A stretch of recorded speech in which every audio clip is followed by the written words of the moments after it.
tisíce let vládla světu tajná sekta matematiků, kteří svými praktikami děsili všechno živé. Do doby, než se objevila třída 1TA, která svými schopnostmi mohla ohrozit vládu tajemného spolku. Sekta si byla vědoma nebezpečí, které se objevilo, a začala podnikat kroky, aby mohla bezpečně vládnout dál.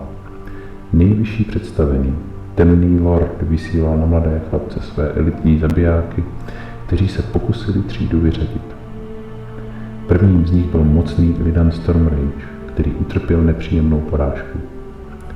Dalším z nich byl neohrožený rychlík, Zoom, který se pokusil porazit žáky svými rychlými výpočty, ale neuspěl. Red Skull si připravil pasti v podobě hádánek, ale následoval své předchůdce. Cyberdemon se pokusil využít své hrůzy a připravil si těžké příklady, ale prohrál na plné čáře. Tým rakeťáků se snažil využít chyb svých soupeřů, ale i přesto zmizel ze scény.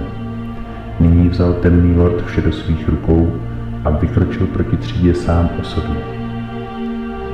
Dokáží neohrožení mladíci ze třídy 1TA odolat krutým nástrahám, které si pro ně temný pán připravil, nebo padnou?